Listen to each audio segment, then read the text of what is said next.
Backstage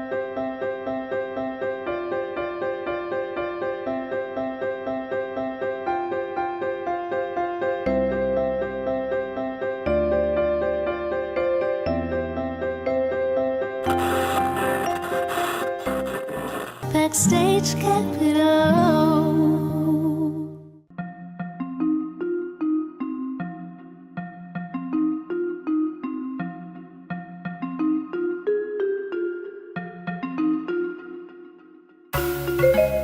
Are you so excited about Gary Vee? Yeah, definitely. Chacho is excited about Gary Vee. Don't act like you're not. Don't act like you're not. I'm excited about speaking with Monique. We've never spoken, believe it or not, together.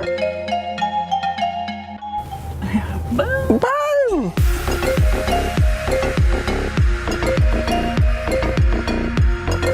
These women are absolutely killing it in venture capital. So give it up for them, Monique Woodard and Arlen Hamilton.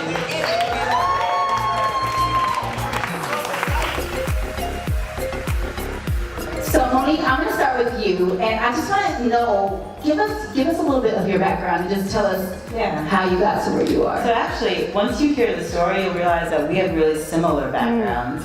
Because I started my career in the music industry, booking shows I was living in Miami. I grew up in Florida, went to school at Hampton for a year, and then transferred to University of Miami once my dad got sick. Once I got there, I was always really into the music industry, so my minor was music business and entertainment industries. And I started booking shows for the oldest blues and jazz club in San Francisco. And then moved on to the artist side and worked with Luther Campbell and... Wait, kept me coming.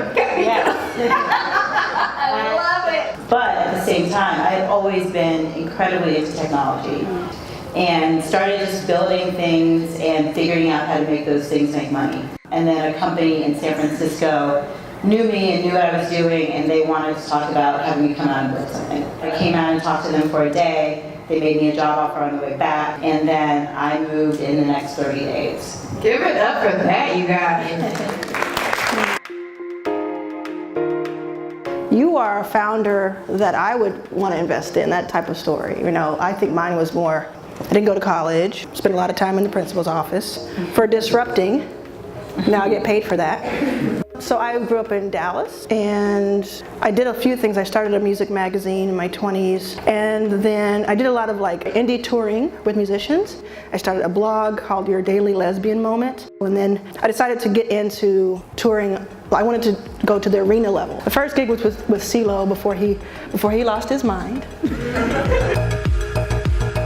And then I got really interested in startups. I started reaching out to everyone that I could get in touch with. I wrote the longest emails, and please don't do that. I wrote the longest life story emails in the world, and I'm still surprised that some of the people wrote me back. So then time went by, I started noticing there was a weird disparity between the money that went to straight white males versus everybody else. I said somebody should start a fund that only invests in everybody else because women and people of color and LGBT people are some of the strongest, most resilient, and most resourceful people I know. And isn't that who you're looking for when you're looking for to invest in someone? So, talking about legacy, what do you all feel is your legacy that you want to leave? You know, I think my legacy is in the successful companies, right? It's not really about me, it's about the founders, and it's about the companies, it's about the Glavities, and it's about the Rojos, and it's about all these companies that I've been able to invest in, and seeing them be successful is my success. I think two things. One is if my nieces and nephews who are little can one day soon have a poster of Sequoia, have a poster of Jessica Matthews, of Don Dixon, of Jewel Burks, alongside the Rihannas and the Serena Williams, then I will feel like I have done something. And the second thing I think is remaining authentic to myself, knowing that that is enough for me, and hopefully setting that example for other people.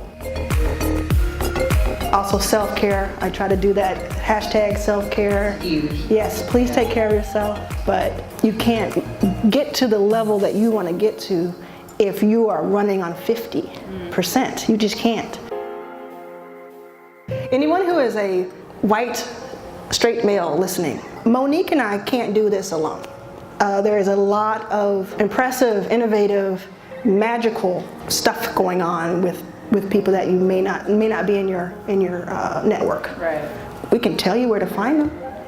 Come to us, please. Thank you. please give these ladies an amazing, amazing round of applause.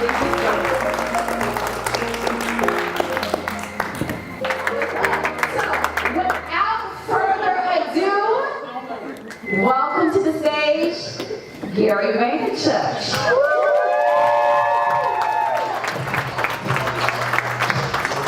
Hey. I grew up in a very interesting path. I was a terrible fucking student. I was a DNF student, so like most immigrants, I didn't use education as my way out.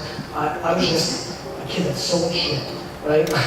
Like I just sold flowers and I sold lemonade and I'm Jewish and I sang Christmas carols like fucking.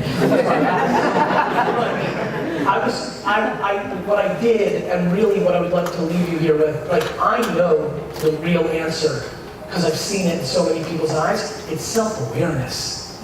But I put things into perspective, like, I don't know, we got plenty of problems, but the Black Plague was worse, right? We got plenty of problems, but World War II was worse. And so, to me, it's basic. Either you're dwelling and looking backwards, or you're optimistic and looking forward. The problem is, you grew up in an environment, you grew up with parents that put you on the defense or the offense. And that is really the lottery. The lottery really is, who's your mom, right? The lottery is, who's your best friend? And so I am the byproduct against all the odds that I had of parents that fucking dominated. She knew who I was. She let me hone my skills. I get D's and F's, I get punished, but I'm still allowed to go do my baseball card shows because I was building my skill, and they taught me work.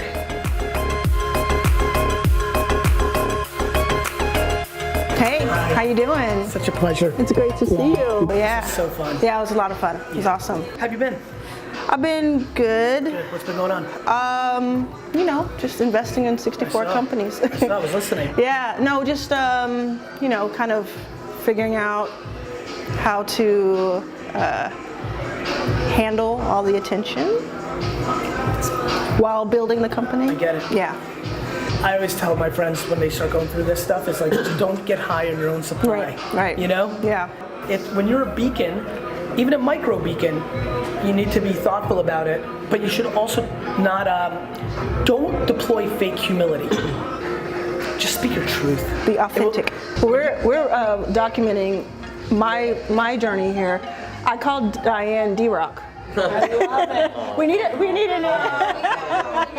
Yeah, and I want you to meet everyone on our team. Well, some people on our team. This is Chacho. He's our apprentice because he's smart like that.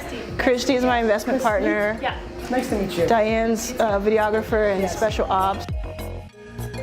What do you think about using privilege, like white privilege, male privilege, and spreading that around? It's not your responsibility, but turning it into your responsibility could be really interesting. I don't think it's my responsibility in the way that you're framing it up. I think of it much more macro. I think people are doing a lot of lazy things, like taking his post and retweeting it and things of that nature.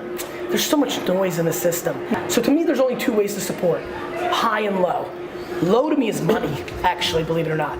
I think the biggest impact I'm having is there's a fuckload of 16-year-old boys right now who think I'm the coolest, and I'm telling them to stop buying fucking Supremes and stop disrespecting women and start fucking being patient and being kind. And I think my impact on that is going to be disproportionate to writing checks. Right. Awesome. I'm thrilled to have that combo. Great to meet you. Good meeting you, man. Thank you. All right. Nice meeting you, man.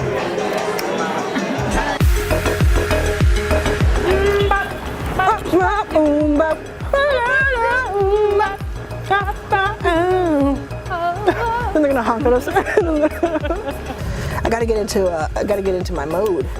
Have a little energy. Oprah, Arlen, want some grub. Are you a heartbreaker? Maybe you want me